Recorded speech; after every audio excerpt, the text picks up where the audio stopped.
Hello दोस्तों, स्वागत है आप सभी का DMR स्टडी पॉइंट पर।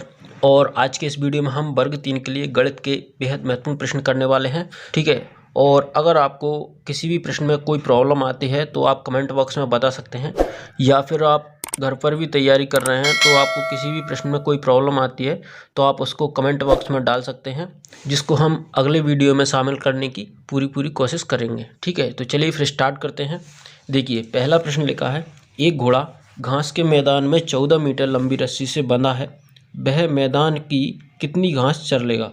तो मान लीजिए ये एक 14 मीटर लंबी रस्सी है। ठीक है, और यहाँ पर ये घोड़ा बंधा हुआ है और यहाँ पर रस्सी बंधी हुई है। ठीक है, तो घोड़ा क्या करेगा, 14 मीटर इधर भी खाएगा, 14 मीटर इधर भी जाएगा और 14 मीटर इधर भी जाएगा, यानी कि जो रस्सी बंधी हुई है उस स्थान से घोड़ा चारों तरफ 14 मीटर घास खा लेगा। ठीक है, तो इस प्रकार से ये क्या बन जाएगा, एक वृत्त बन जाएगा, है ना।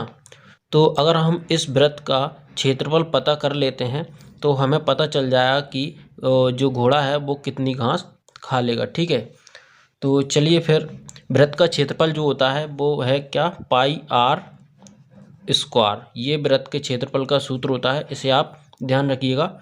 ठीक है, तो पाई का मान होता है 22/7।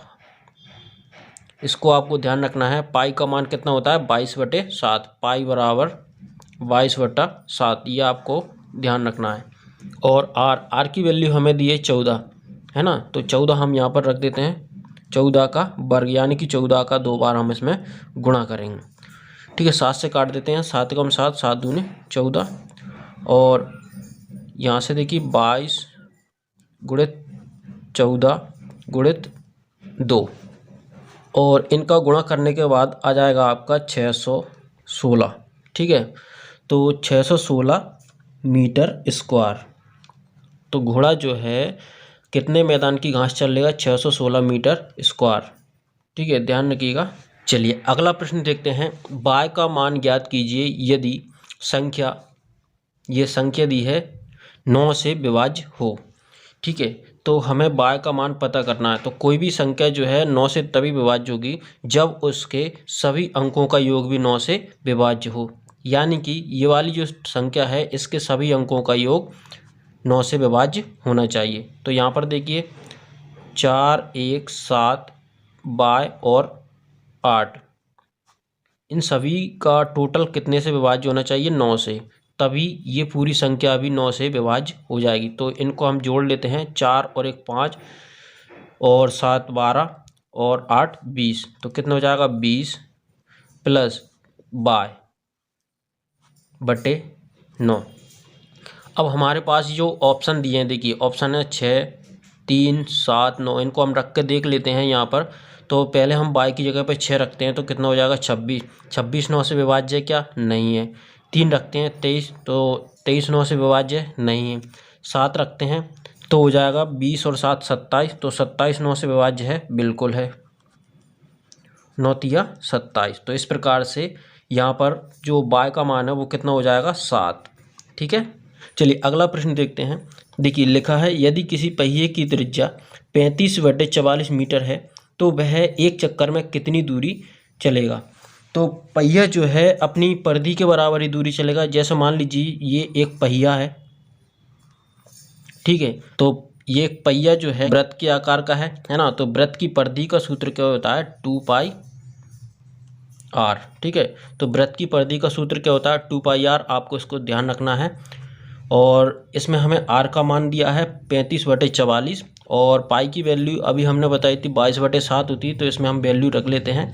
तो 2 गुणा 22/7, 22/7 क्या है, पाई की वैल्यू है, गुणित r की वैल्यू हमें दी 35/44, तो 35/44।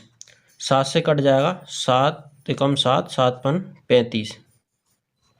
ये 22 से कट जाएगा, 22 एकम 22, 22 दूनी 44 और 2 से 2 ये कट जाएगा। ठीक है, तो कितना आ जाएगा आंसर,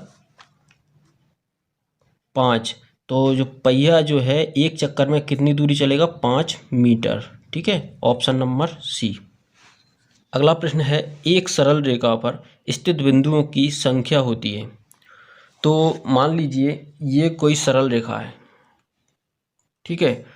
तो कोई भी रेखा किस प्रकार से मिलकर के बनी है, छोटे छोटे बिंदुओं से, है ना। इस प्रकार के ये बिंदु जो हैं बिल्कुल इन्हीं से मिलकर के बनी होती है। तो एक रेखा पर असंख्य बिंदु हो सकते हैं, ठीक है। तो इसलिए इसका ऑप्शन नंबर सी सही हो जाएगा। कोई भी रेखा असंख्य बिंदुओं से मिलकर के बनी होती है, इन छोटे छोटे बिंदुओं को मिलाकर के एक रेखा बनती है। अगला प्रश्न है, किसी संख्या में 51 से भाग देने पर शेष 36 है, तो उस संख्या में 17 से भाग देने पर शेष क्या होगा। ऑप्शन है 2, 3, 7 या फिर 1। तो आपको क्या करना है, जो शेष बचा हुआ है 36, ठीक है, तो इसी 36 में आपको 17 से भाग देना है और जो शेष बचेगा वही हमारा आंसर होगा। तो 36 में हम 17 का भाग देते हैं, 17 दूनी 34, बचा कितना 2, तो यही हमारा आंसर है, यानी कि 2। चलिए अगला प्रश्न है, किसी संख्या के 7/9 भाग का तिहाई भाग 49 हो तो वह संख्या क्या होगी।